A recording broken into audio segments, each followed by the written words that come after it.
मागील काही आठवड्यात पहिलीपासून हिंदी भाषेच्या सक्तीवरून महाराष्ट्राचं राजकारण तापलेलं पाहायला मिळालं। शासनाने घेतलेल्या या भाषा सक्तीच्या निर्णयाला सगळ्या राजकीय पक्षांनी कडाडून विरोध केला होता। यात जास्त विरोध हा राज ठाकरे यांच्या मनसे आणि उद्धव ठाकरे यांच्या शिवसेना या दोन पक्षांनी केला आणि त्यांच्या या विरोधापुढे सरकारला अखेर झुकावं लागलं आणि हिंदी भाषा सक्तीचा GR जो होता तो रद्द करावा लागला। आणि आता चर्चा होत आहे ती दोन गोष्टींची। पहिली आहे की राज ठाकरे आणि उद्धव ठाकरे हे दोन भाऊ एकत्र येऊन 5 तारखेला विजयी मेळावा घेणार त्याची, आणि दुसरी चर्चा आहे भाषा सक्तीसाठी जी समिती स्थापन केली जाणार आहे त्या समितीची आणि त्यासोबतच भाषा सक्तीचा निर्णय उद्धव ठाकरे मुख्यमंत्री असताना घेतला गेला होता का याची। आधीच हिंदी भाषेचा विषय, त्यात ठाकरे बंधूंचं एकत्रित आंदोलन, यामुळे महाराष्ट्राचं राजकारण अक्षरशः ढवळून निघालेलं आहे। एकीकडे भाषा सक्ती विरोधात रान पेटलेला असताना सत्ताधारी पक्षांकडून हिंदी सक्तीचा मुद्दा हा उद्धव ठाकरेंवरच उलटवण्याचा प्रयत्न आता होताना दिसतोय।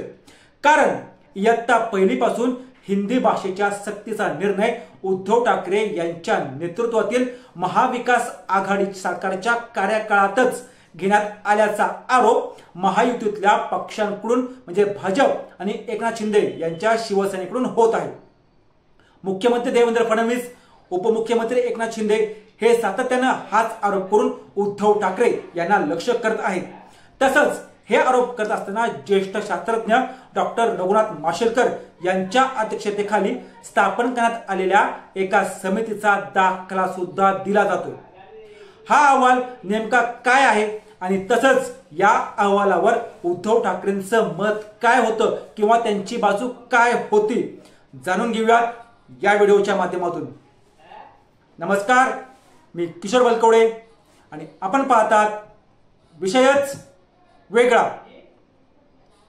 त्रिभाषा सूत्र आणि पहिलीपासून हिंदी सक्तीचा निर्णय उद्धव ठाकरेंच्या काळातला असल्याचं सांगताना मुख्यमंत्री देवेंद्र फडणवीस हे म्हणाले की महानगरपालिकेच्या निवडणुका ह्या नसत्या, तोंडावर आल्या नसत्या तर भाषा सक्तीच्या निर्णयाला कदाचित एवढा विरोध झाला नसता। उद्धव ठाकरेंनी त्यांच्या कार्यकाळात जर एखादा अहवाल स्वीकारला असेल आणि आता तेच उद्धव ठाकरे त्या अहवाला विरोधात बोलत असतील तर याचा अर्थ नक्कीच हे आंदोलन राजकीय आहे।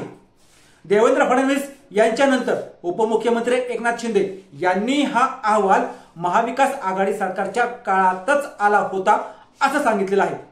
एकनाथ शिंदे हे उद्धव ठाकरे यांच्या सरकारमध्ये म्हणजे सरकारच्या काळात कॅबिनेट मंत्री म्हणून होते। पुढे एकनाथ शिंदे असे म्हणाले आहेत की महाविकास आघाडीनं त्या काळात काय धोरण स्वीकारलं होतं ते पण तुम्ही आठवा। मुख्यमंत्री देवेंद्र फडणवीस यांनी शिक्षण मंत्र्यांना संबंधित लोकांशी चर्चा करायला बोलायला सांगितलेलं आहे। मराठी मुलांच्या हिताचा, मराठी भाषेच्या तसेच महाराष्ट्रातील जनतेच्या हिताचा निर्णय आमचं महायुती सरकार घेईल। अनिवार्य हा जो शब्द होता तो आम्ही पूर्णपणे काढून टाकलेला आहे। आता मुख्यमंत्री अंतिम निर्णय घेतील।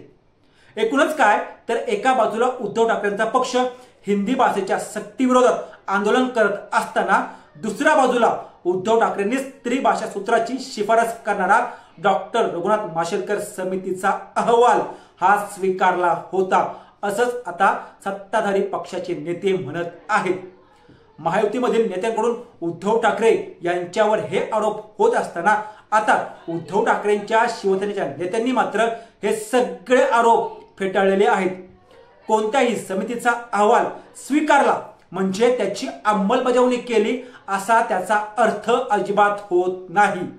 समितीच्या अहवालातून काही ऑब्जेक्टिव्ह गोष्टी असतील की ज्या गोष्टींना ऑब्जेक्शन आहे अशा गोष्टी काढून GR काढला जातो त्यावेळी त्याला अंमलबजावणी म्हणतात।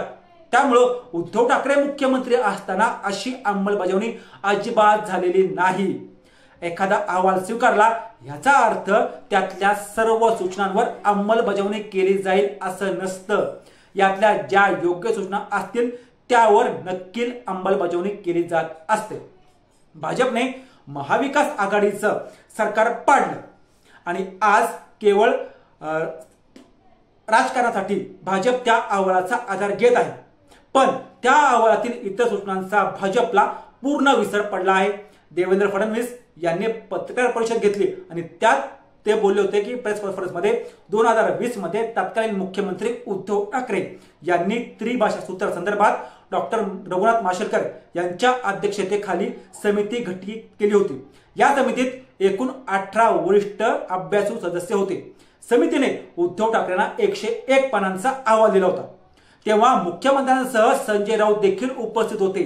हा अहवाल स्वीकारल्यानं तत्कालीन मुख्यमंत्री उद्धव ठाकरेंनी त्यावर सही सुद्धा केलेली आहे असं देवेंद्र फडणवीस हे प्रेस कॉन्फरन्स मध्ये म्हणाले। नेहमीप्रमाणे सत्यात असताना एक आणि सत्तेबाहेर गेलं की एक असं बोलायचं असा आरोपच उद्धव ठाकरे यांच्यावर देवेंद्र फडणवीस यांनी केला। पण नेमकं डॉक्टर माशेलकर समितीच्या अहवालात आहे तरी काय? 16 ऑक्टोबर 2020 ला तत्कालीन राज्य सरकारने माशेलकर यांच्या अध्यक्षतेखाली एक समिती गठीत केली होती। उद्धव ठाकरे यांच्या नेतृत्वातील महाविकास आघाडीचं सरकार तेव्हा सत्तेत होतं। ठाकरे हे मुख्यमंत्री होते। केंद्र सरकारच्या राष्ट्रीय शैक्षणिक धोरण 2020 चा अभ्यास करून त्या धोरणाच्या अंमलबजावणीसाठी महाराष्ट्र सरकारने ही समिती स्थापन केलेली होती। या समितीत 18 सदस्य होते। त्यात डॉक्टर रघुनाथ माशेलकर हे या समितीचे अध्यक्ष होते आणि त्यांच्या सोबत डॉक्टर सुखदेव थोरात, डॉक्टर सुहास पेडणेकर, प्राध्यापक शशिकला वंजारी, डॉक्टर प्रमोद येवले, डॉक्टर विलास सपकाळ यांच्यासह इतर अनेक मान्यवरांचा समावेश त्यात केला होता। या समितीने ऑक्टोबर 2020 ते जून 2021 या काळात वेगवेगळ्या पातळीवर अभ्यास करून त्यांचा अहवाल त्यावेळेसचे उच्च तंत्र शिक्षण मंत्री उदय सामंत यांच्याकडे सादर केला होता। माशेलकर समितीचा 101 पानांच्या अहवालात राज्यातल्या मराठी आणि इंग्रजी माध्यमांच्या शाळांसाठीच्या त्रिभाषा सूत्राचा उल्लेख करण्यात आला होता।